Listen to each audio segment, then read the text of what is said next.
Benvenuti a tutti a questo quarto incontro del nostro ciclo dedicato ai dialoghi sulla peste e la pandemia, che come sapete è un ciclo di incontri collegato alla mostra Contagio che, mi piace ricordarlo, da questa settimana è tornata finalmente aperta al pubblico qui presso il Museo Casa Giorgione di Castelfranco Veneto. Vi invito quindi a venire a visitarla, come non è stato possibile nel corso di questo ultimo mese e mezzo circa. Questa sera abbiamo un ospite che ci onora con la sua presenza, mi riferisco al professor Sergio Givone, filosofo, scrittore, professore emerito di estetica all'Università di Firenze. In precedenza ha rivestito altri incarichi accademici a Perugia e a Torino. Torino, che è peraltro l'università presso la quale si laureò con il professor Luigi Pareison.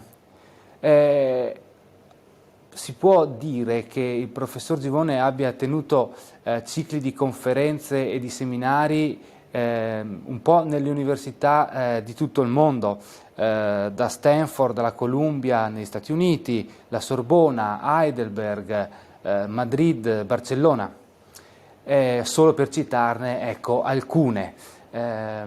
Ora, non è questo certo la sede adatta per cercare di definire il pensiero del professor Givone, riassumendo in una maniera che sarà senz'altro impropria e me ne scuso fin d'ora. Potremmo dire che il professor Givone, prendendo le mosse dalla nozione di pensiero tragico, è fautore di un approccio ermeneutico all'esperienza estetica. Se prendiamo in considerazione le sue numerose pubblicazioni di ambito filosofico, troveremo infatti grossomodo declinato questo assunto, questo pensiero.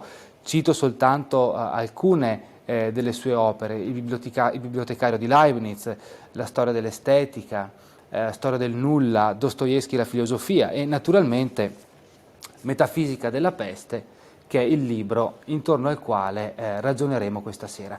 Non voglio però fare a meno di dire che il professor Givone è anche un eccellente scrittore di romanzi.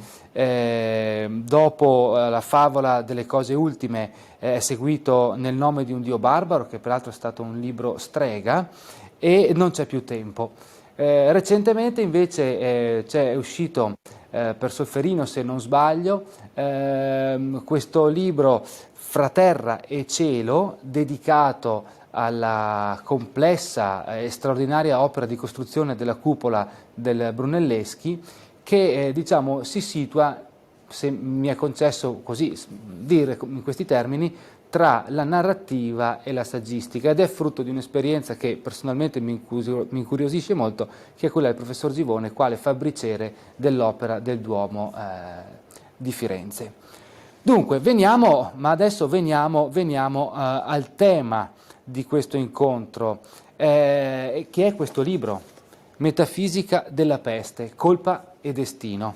Il libro, badate, è uscito con Einaudi, è del 2012. Non è un instant book pensato per questi recenti tempi, ed è un libro che ci parla del più celebre morbo della storia, più celebre almeno fino ad oggi, e lo fa attraverso il filtro del discorso filosofico.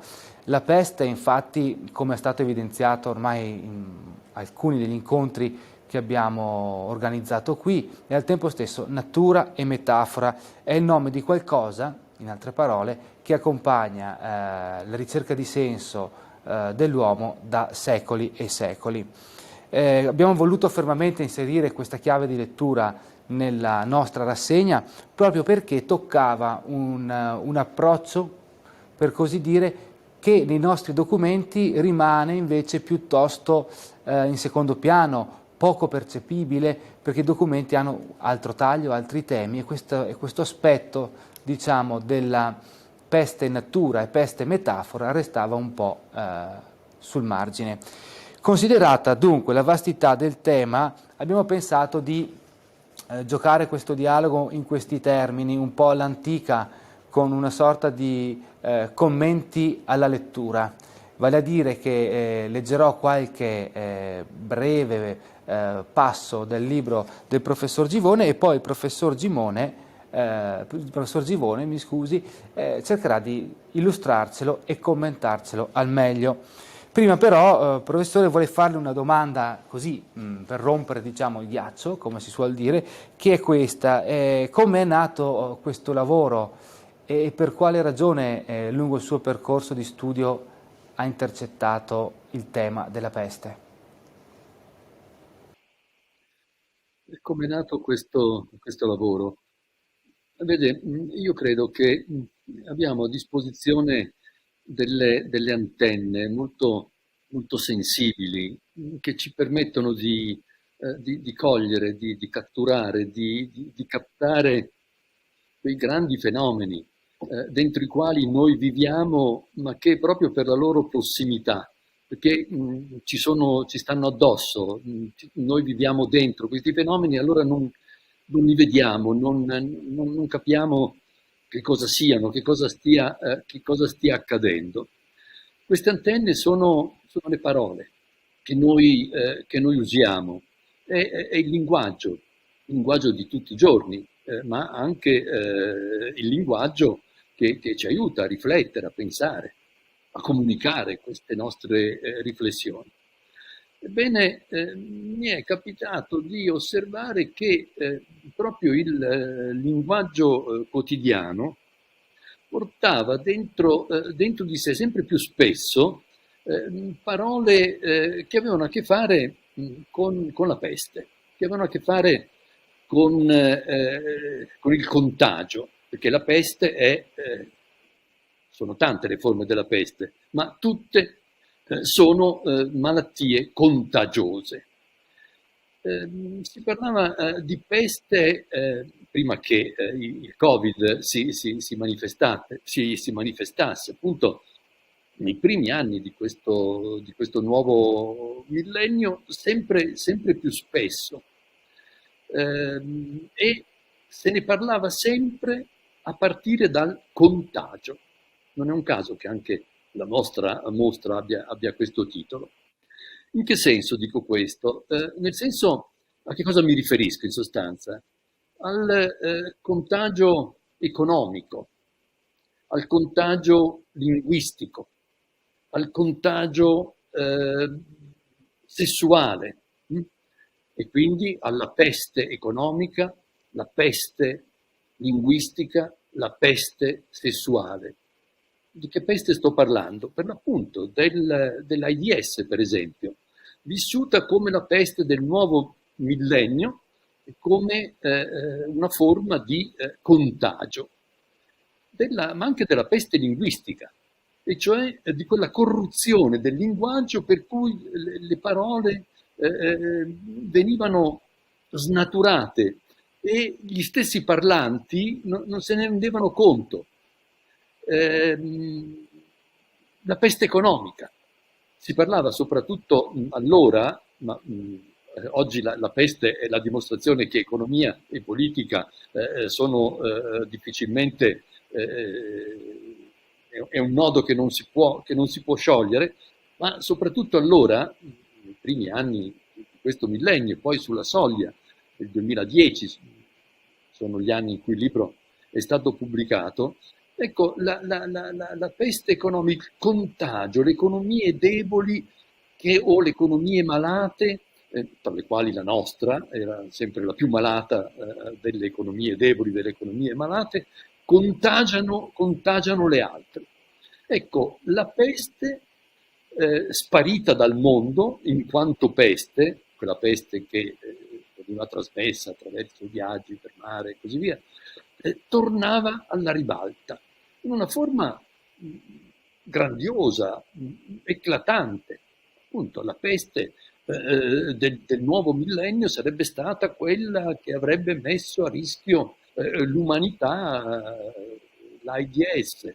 La peste economica sarebbe quella ancora più pericolosa che avrebbe fatto collassare la peste linguistica, ancora più pericolosa perché nel momento in cui appunto il nostro linguaggio risultasse infetto, ecco, mi dica lei come possiamo venire fuori dall'abisso in cui questa infezione ci ha precipitato. La peste torna in primo piano.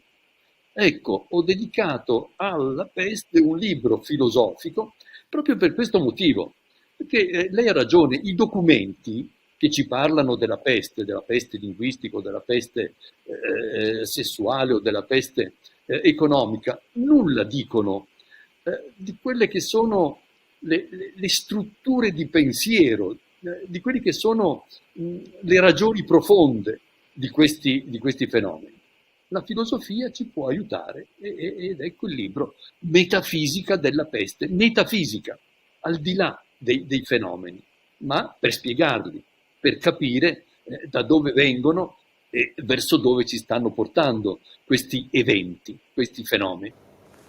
Certo, soprattutto direi proprio, lei ha parlato di peste linguistica, diciamo, e quindi che in un certo qual modo potrebbe anche suonare come una corruzione di quelle antenne che sono le parole che invece dovrebbero costituire il nostro filo. A questo proposito, dunque, le leggerei subito un passo del suo libro che lei ben conoscerà perché è proprio peraltro all'introduzione e che è una frase sulla quale noi abbiamo molto ragionato al momento di costruire questa mostra. Dice, c'è qualcosa di fatale nella peste, qualcosa come un destino. Così, almeno per secoli, si è creduto di poter interpretare questa specie di maledizione che grava sull'umanità. E anche quando il disincantamento dell'esperienza è sembrato erodere progressivamente lo spazio del mito, la peste ha continuato a mostrarsi in una dimensione di trascendenza, quasi incombesse sul mondo da fuori del mondo.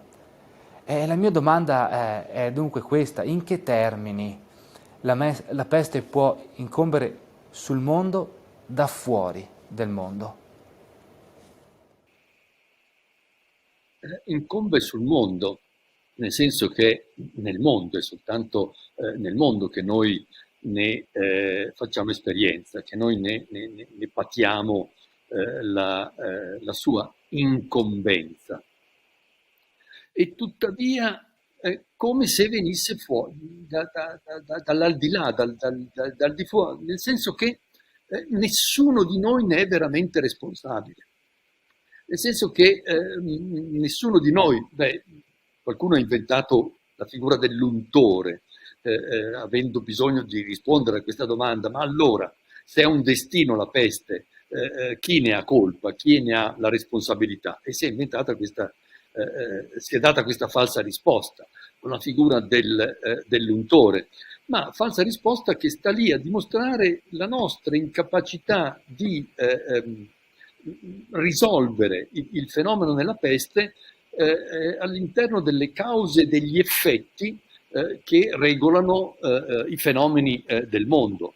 Appunto il fatto che sia un destino, che nessuno stia all'inizio, che nessuno ne abbia davvero la colpa, la responsabilità, il fatto che nessuno l'abbia volutamente portata nel mondo la peste, ci fa pensare che sia qualche cosa come una trascendenza, che venga dal di fuori, che incomba sì su di noi, ma senza che nessuno di noi possa di fatto davvero fare più di tanto nei confronti della peste, la possa controllare. Ma appunto, essendo una malattia contagiosa, come controllarla?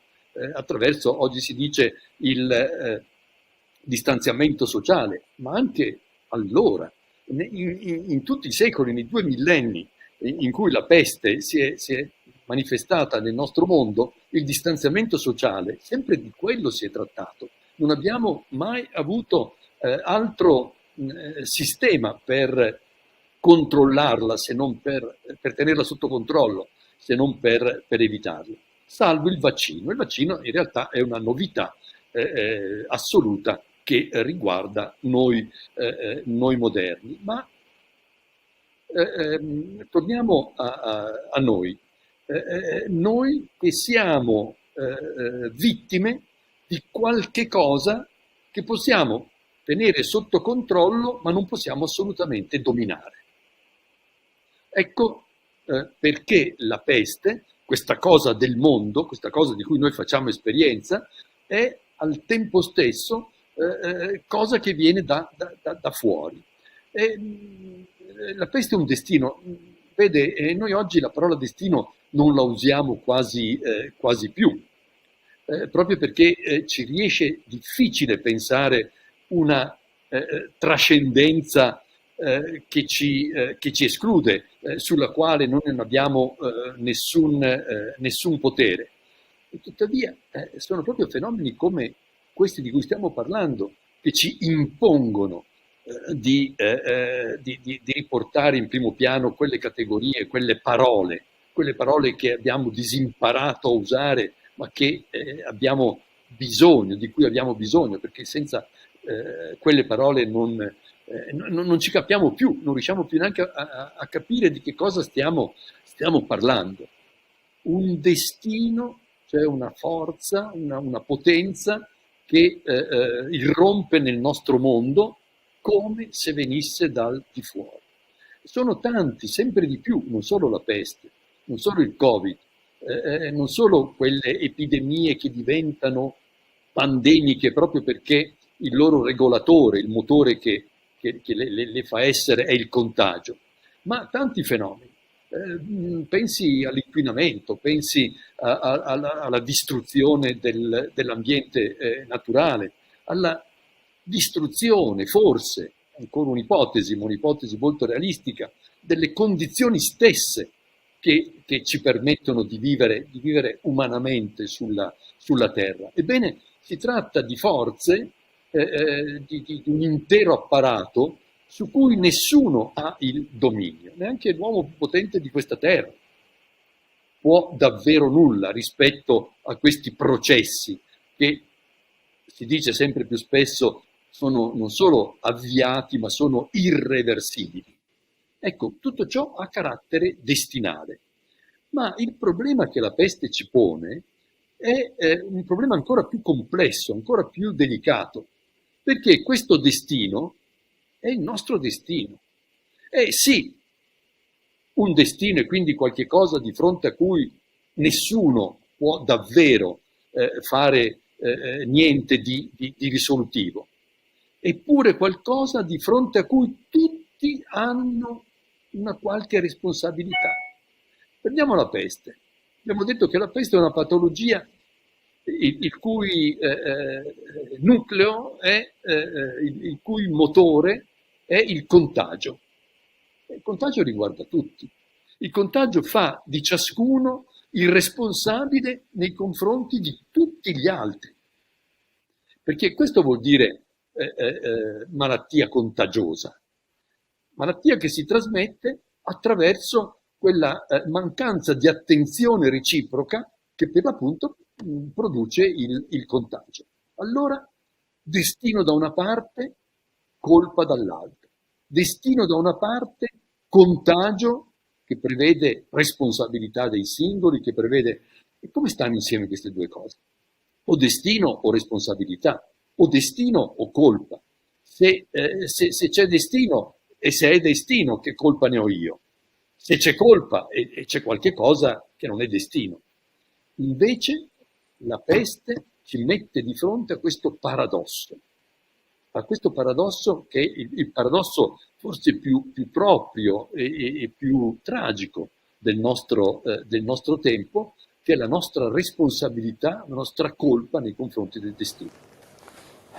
È esattamente quello che abbiamo peraltro cercato di ricostruire in una sezione della mostra che si chiama, l'abbiamo chiamata Pandemia, questa sezione, per dar conto proprio di questo paradosso in cui abbiamo tentativi da parte di trattatisti o di medici di spiegare il perché dell'irrompere della peste e quindi il giustapposti tra le varie teorie di questa teoria degli astri, quindi del darsi di congiunzioni astrali particolari che quindi indipendentemente dall'eventuale colpa dell'uomo incidono sul mondo portando la peste, e dall'altra parte invece le chiavi di lettura che pure troviamo dichiarate con convinzione anche in taluni medici del tempo, laddove con molta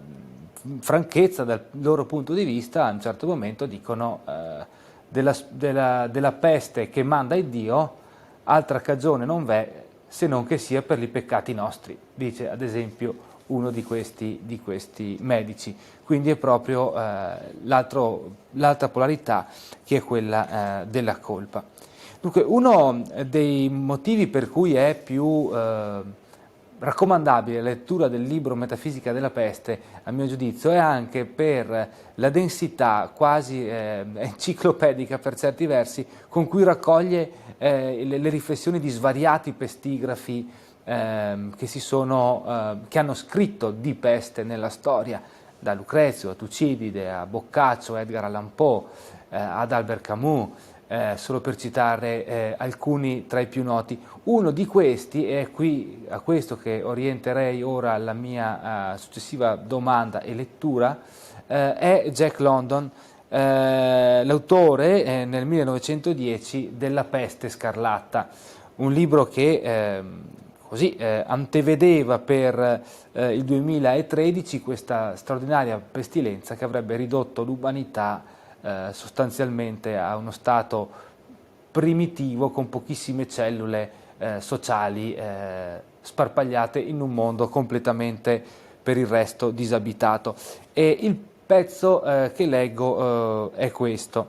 Dopo la peste nera, la peste bubbonica e la peste Pantoblast, così la chiama Jack London fissandone l'apparizione nel 1984, e chissà che il contagio a spettro totale cui allude in uno di quei rapimenti visionari cui indulgeva non colgano il segno, antivedendo qualcosa che noi abbiamo conosciuto e lui soltanto ipotizzato, è la volta della peste scarlatta. La mia domanda dunque è questa: che cosa secondo lei avrebbe previsto Jack London che noi invece abbiamo conosciuto? Parlando all'altezza del 2012, 2010, non al 2020. Beh, Jack London intanto ha previsto qualche cosa che nei secoli era stato intravisto ma non previsto. E cioè che cosa? Il carattere di pandemia della pandemia, il carattere letteralmente pandemico della pandemia. Cioè il fatto che questa peste del nuovo millennio, perché in Jack London siamo oramai al nuovo millennio, avrebbe riguardato tutto il mondo, cosa impossibile quando il mondo non era neppure conosciuto nella sua interezza, nella sua totalità. E quindi sì, era vista o intravista questa diffusione tendenzialmente pandemica dell'epidemia, perché questa è la peste, ma solo tendenzialmente, non al punto da occupare l'intero mondo. Jack London vede anche qualche cosa di più, di nuovo qualche cosa che nell'antichità, nei secoli precedenti, era stato intravisto e anche descritto per certi aspetti, ma non portato alle estreme conseguenze come lui invece sa portare. E cioè che cosa? Il fatto che la peste è causa, o meglio, è causata ed è al tempo stesso l'effetto di un fenomeno assolutamente devastante, cioè della perdita del principio di responsabilità, dove davvero non si sa se questa caduta del principio, questa perdita, questo smarrimento totale dell'uomo che lo porta a non vedere più, a non ragionare più in termini di responsabilità, è difficile capire se questo è la causa o è l'effetto della peste. In Jack London è l'una cosa e l'altra, è causa ed effetto della peste. O meglio, c'è la peste e ancora non sappiamo esattamente da che cosa sia causata, sappiamo però che c'è la peste e non c'è più, e l'uomo diventa irresponsabile. Neanche il padre è più responsabile per suo figlio, dice Jack London, ma lo aveva già detto Manzoni, lo aveva già detto Boccaccio, lo aveva già detto Lucrezio, che fa la parafrasi della peste di Atene, quindi di Tucidide. C'è la peste e nessuno è più responsabile nei confronti di nessun altro. Tutto ciò che ci fa quello che siamo, esseri umani, viene meno. Viene meno la nostra cosa più preziosa, la nostra umanità. Appunto, il padre non si cura più del figlio, il figlio non si cura più del padre. L'umano esplode. Questa esplosione dell'umano è precisamente ciò che anticamente era stato intravisto, questa totale perdita del principio di responsabilità, e che London descrive come stadio finale della pandemia. E noi questa cosa della responsabilità dobbiamo prenderla molto, molto sul serio, perché tutto ruota intorno a questo principio. Altra parola caduta, se non in disuso, però ultimamente sembrava roba vecchia parlare di responsabilità. In filosofia, un concetto, si cercava un'altra etica, l'etica per l'uomo del 2000 sembrava non avere più a che fare con la responsabilità. La peste ci ha ricordato invece che tutto ruota intorno a questo concetto, a quella responsabilità iniziale, minima, che ci rende tutti colpevoli nei confronti di tutti gli altri, anche senza volerlo, anche senza nessuna intenzione di far male a nessuno.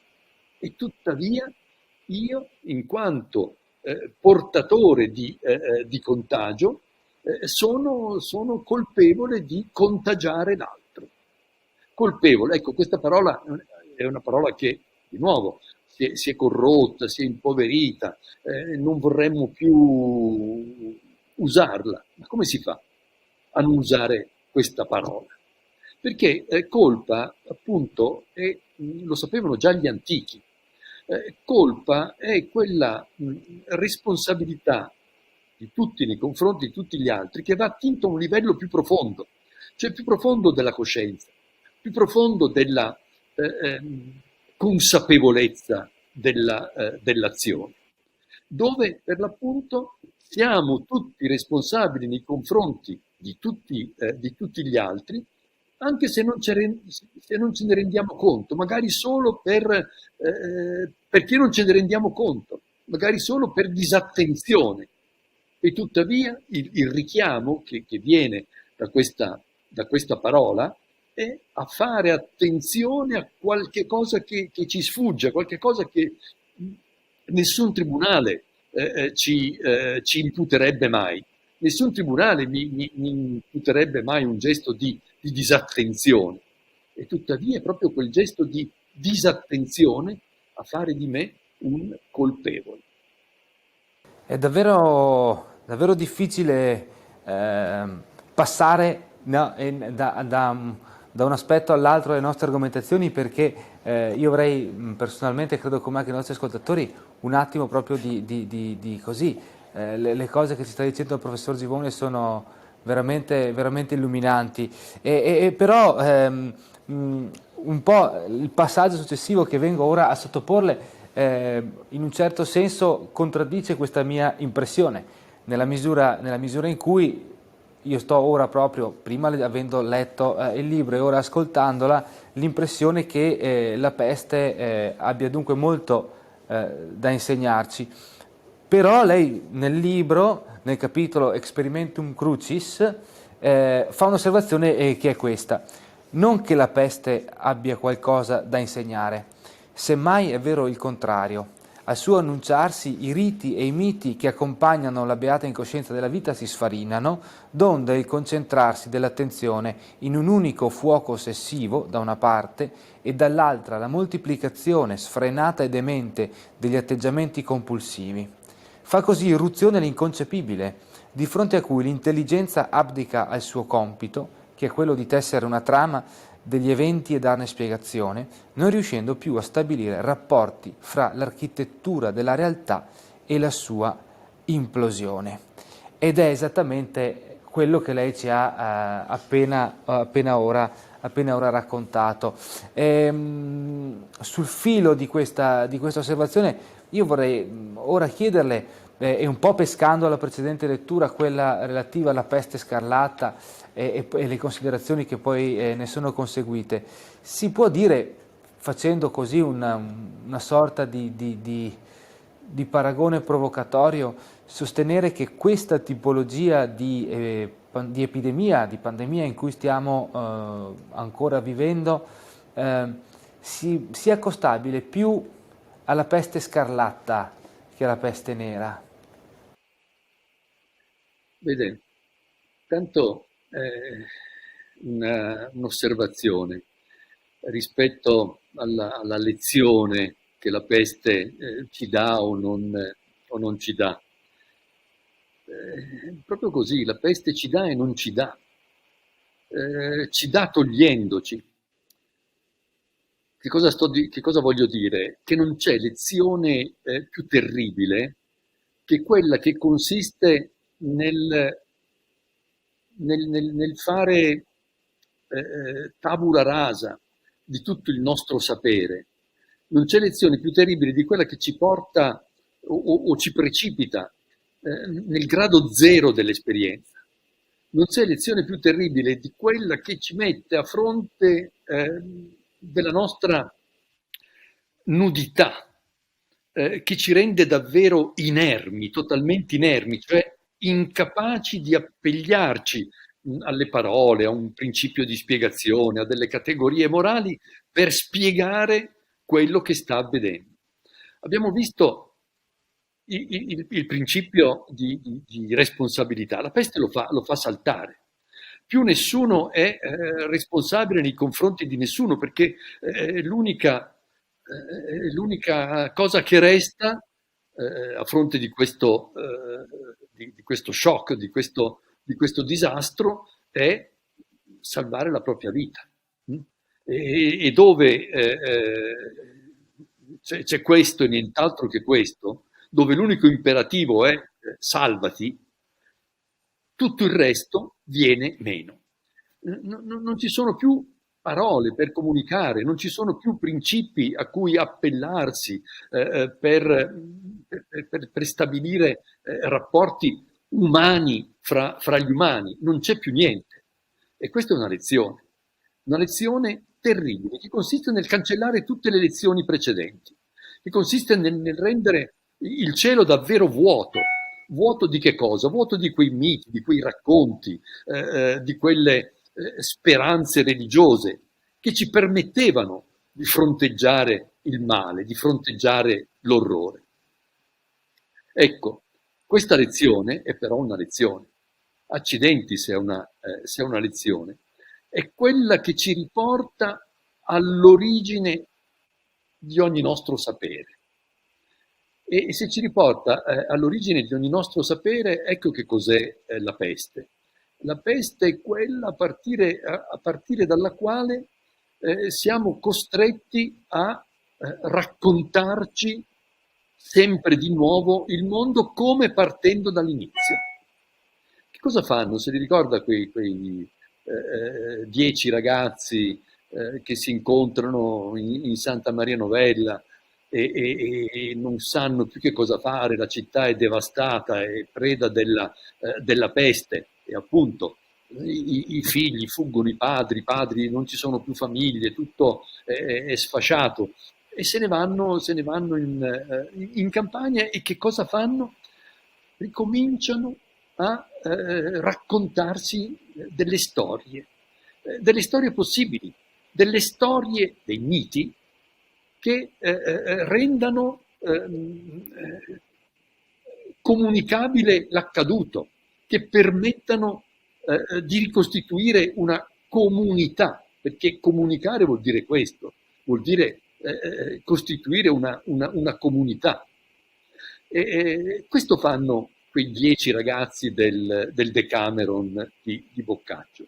Lasciano la città, precipitate in questo vero e proprio buco nero, e si ritirano in campagna dove si raccontano un nuovo racconto, dove descrivono il mondo ad inizio, come ricominciando da capo. Di nuovo, Jack London.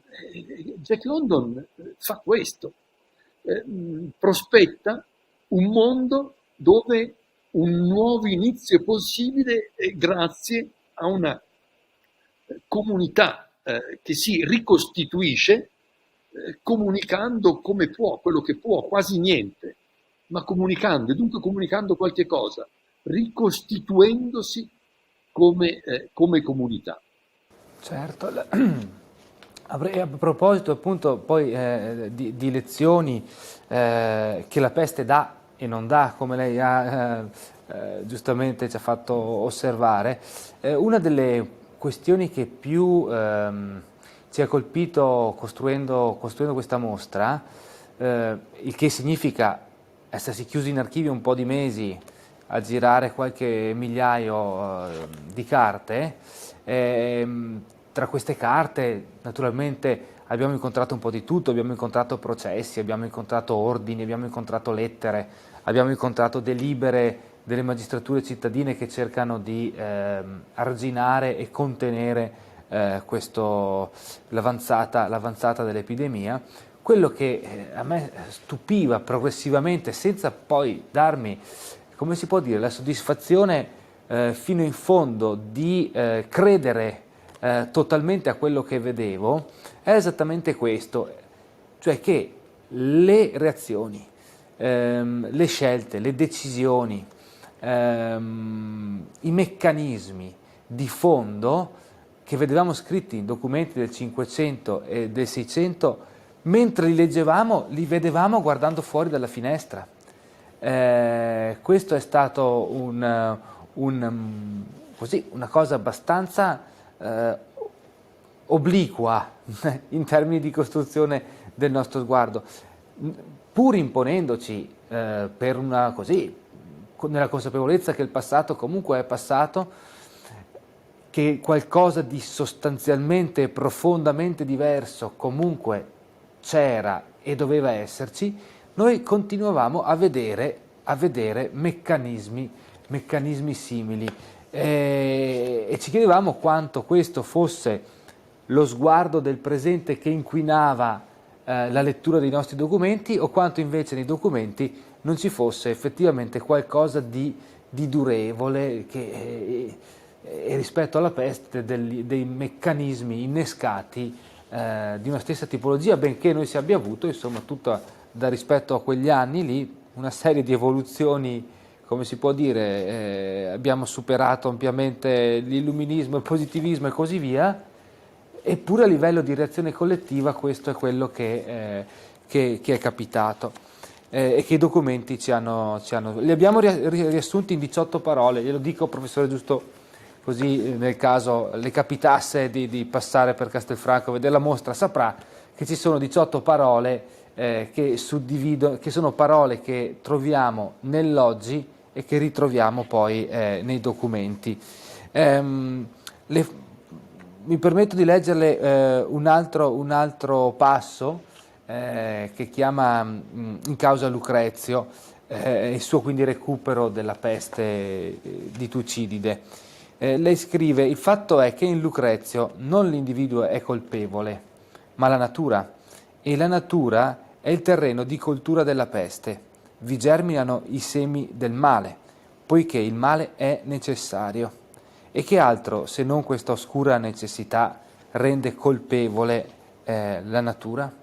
Siamo ancora in questa sfera, no, della parola colpa, e io personalmente quando ho letto che il male è necessario, ho avuto un potente richiamo a dire riflettici bene.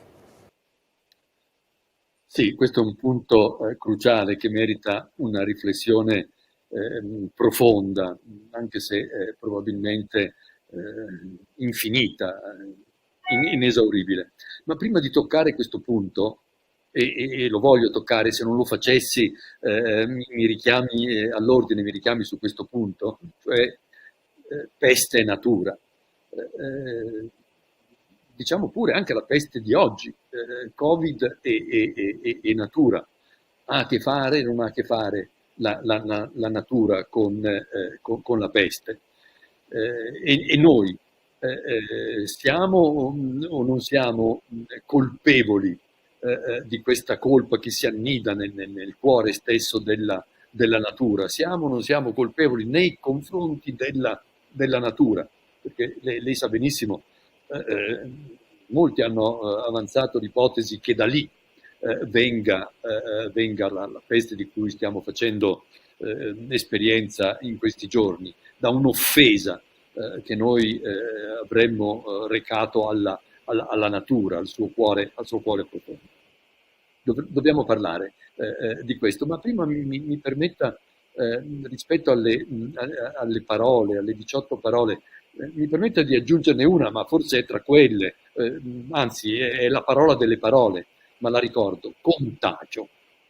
Io vengo da un, io vengo, insomma, il paese dei miei nonni, ma che lo considero quasi come il mio paese di provenienza, un piccolo paese nel profondo nord, sulle rive del Po, in Piemonte, Trino Vercellese, che è una piccola città, piccola, molto piccola, ma all'incrocio di realtà territoriali molto, molto complesse, il Piemonte, il Monferrato, il Ducato,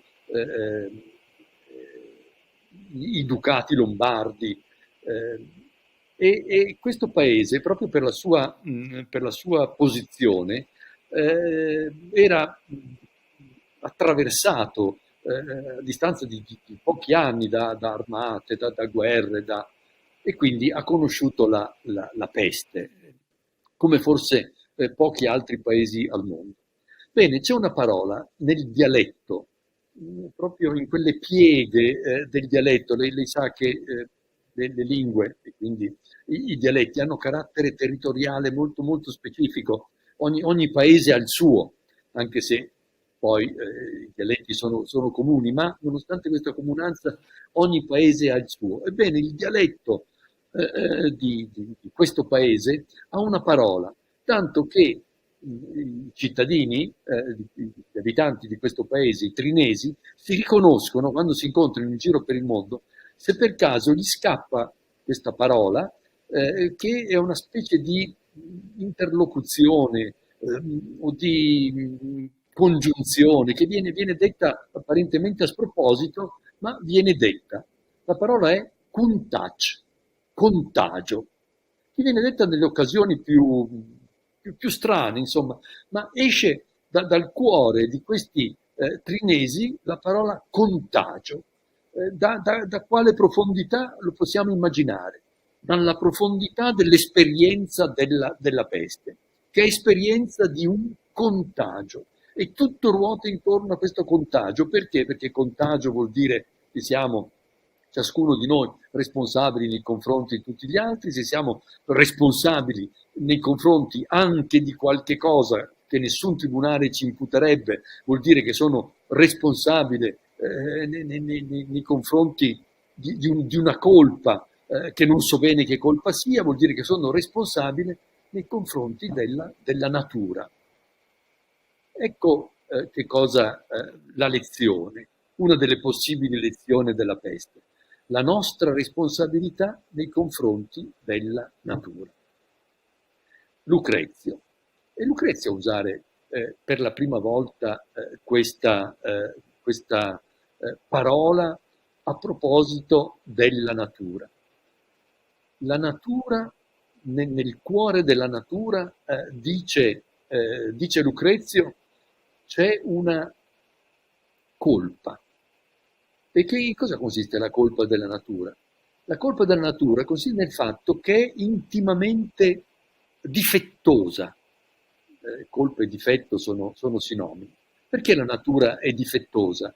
Perché la natura non ha una ragion d'essere, perché non c'è un principio al quale tutti si possono richiamare. La natura è figlia figlia del caso, è figlia del contingente, dell'accidentale, e dunque tanta stat predita culpa, dice Lucrezio. Dunque nel cuore della natura c'è una fragilità, una difettosità che la rende colpevole, o meglio, rende noi colpevoli nei suoi confronti. Noi che siamo natura, noi che la natura ce l'assumiamo. Che cosa vuol dire essere colpevoli della natura? Vuol dire che la natura è cosa delicata, è cosa di cui ci si deve prendere cura, è cosa che non si può impunemente violare e violentare. E se lo si fa, poi magari lo si fa per delle buone ragioni, magari lo si fa per sopravvivere, perché si ha bisogno di ciò che la natura nasconde nel suo interno. Abbiamo bisogno di quelle risorse senza le quali non potremmo vivere, tantomeno potremmo vivere in società così complesse e organizzate come sono le nostre società. Ma attenzione, questo può dare adito a una colpa incolpevole, a una offesa, a una violenza di cui nessuno è propriamente responsabile, perché né io né lei siamo responsabili dell'inquinamento, ma in realtà lo siamo, anche se non vogliamo, anche se cerchiamo di essere, come dire, il più possibile rispettosi della natura e così via. Ciascuno di noi è colpevole perché attinge a questa colpa, a questa mancanza di ragione, a questa difettosità che è nel cuore della natura. E se la peste fosse questa cosa qui? E se a scatenare la peste non fosse altro che questo, che questa nostra ibris, questa nostra violenza, questa nostra presunzione di potere tutto, mentre possiamo poco, perché il nostro potere è regolato, dovrebbe essere regolato dal principio di precauzione, dal principio di prudenza, dal principio di responsabilità. E là dove non lo è, chissà cosa succede. Certamente succede qualche cosa che scatena ciò che non possiamo poi più controllare, che si manifesta come destino, che incombe su di noi come potenza destinale e distruttiva. Siamo stati avvertiti per tempo, ma non abbiamo colto questo ammonimento. Lucrezio ci aveva già avvertiti di questo. Non è detto, è ancora tutto da dimostrare che la peste venga da lì, che la peste sia stata suscitata appunto da uno squilibrio prodotto dall'uomo. Ma molti indizi, molte piccole, neanche tanto piccole ragioni ci fanno propendere per una spiegazione di questo tipo. E allora una ragione in più per impararla, la lezione, se mai c'è una lezione che possiamo imparare. Certo, poi va anche osservato a questo proposito come il discorso collettivo a livello globale sulla pandemia sia poi andato paradossalmente proprio a depositarsi, a schiacciare il precedente discorso collettivo che era appunto quello della crisi ecologica, del surriscaldamento, quasi come si può dire, tacitandolo in un certo qual modo, facendoci dimenticare che esiste sotto quel problema e nelle sue parole questo aspetto della natura ritorna, e ritorna anche Guardi, se fosse semplice, si dovrebbe inquadrare il passaggio proprio conclusivo della nostra mostra, che sarà anche, vorrei anche utilizzarlo come spunto conclusivo di questa nostra chiacchierata, che si intitola Crisi, e all'interno del quale si riflette proprio di questo tema, cioè di come la hubris nei confronti della natura, che ha caratterizzato e stava caratterizzando insomma gli ultimi, forse in realtà un paio di secoli almeno in maniera spinta, della storia umana, ma ci riferivamo ovviamente agli ultimissimi decenni, fosse proprio il tema su cui riflettere. E noi abbiamo voluto chiudere la mostra con una citazione dal suo Metafisica della peste, perché è una frase che abbiamo immediatamente trovato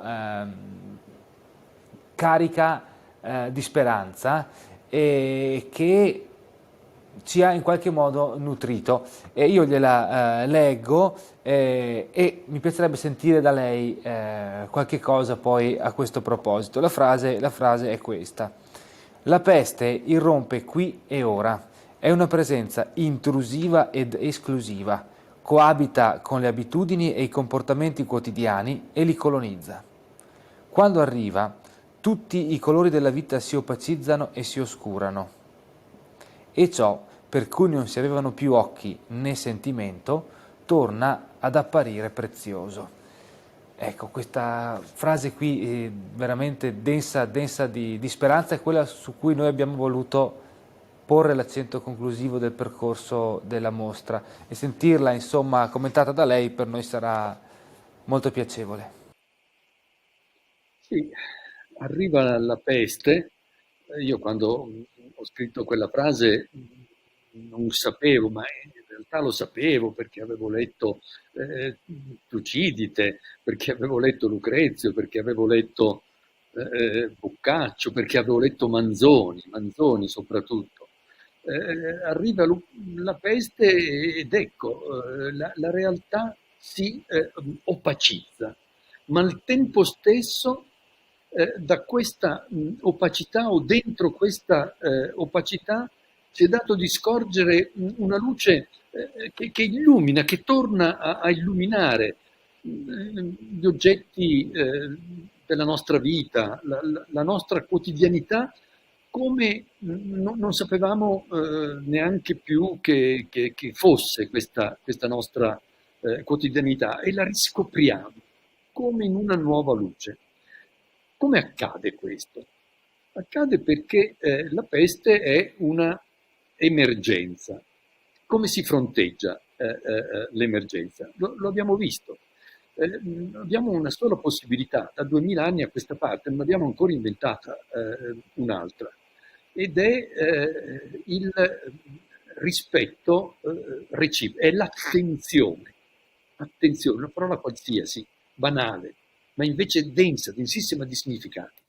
Dobbiamo riscoprire l'attenzione nei confronti dell'altro, massima attenzione, attenzione totale, che vuol dire appunto rispetto, premura, cura. L'emergenza appunto chiede questo, che ciascuno torni a farsi attento nei confronti di tutti gli altri. Il legislatore stabilisce delle regole, perché siamo una società e quindi per l'appunto l'attenzione non può essere soltanto frutto così della buona volontà dei singoli, ma deve avvenire all'interno di una griglia, di una rete che la renda davvero possibile. Questa griglia, questa rete sono le regole. E qui ecco il punto. Queste regole, queste leggi, che cosa sono? C'è chi le spiega in termini di stato di eccezione.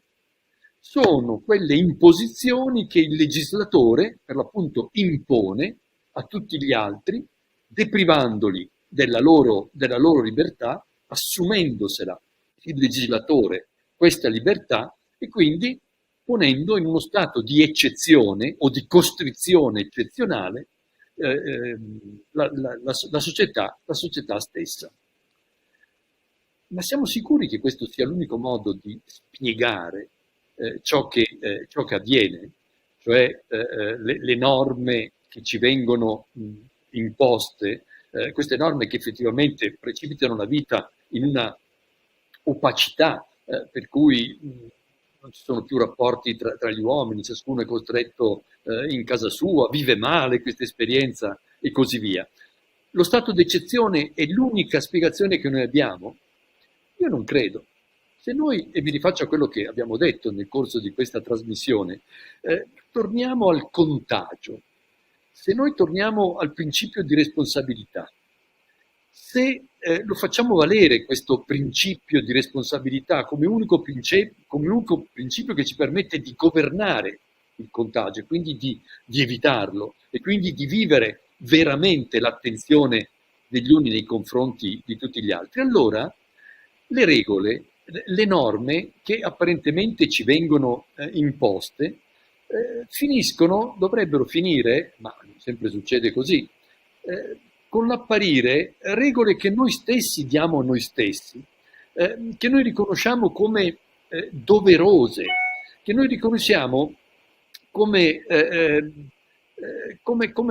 non come imposizioni, ma come autoimposizioni, come leggi che io do a me stesso e in cui mi ritrovo, perché mi permettono appunto di ritrovare quella attenzione, quella cura nei confronti degli altri, che sono una cosa più preziosa e che avevo dimenticato, ma che la peste mi costringe a riscoprire. E se io le riscopro, ecco che la realtà fattasi opaca con l'irruzione della peste, torna a essere illuminata, ma illuminata di una luce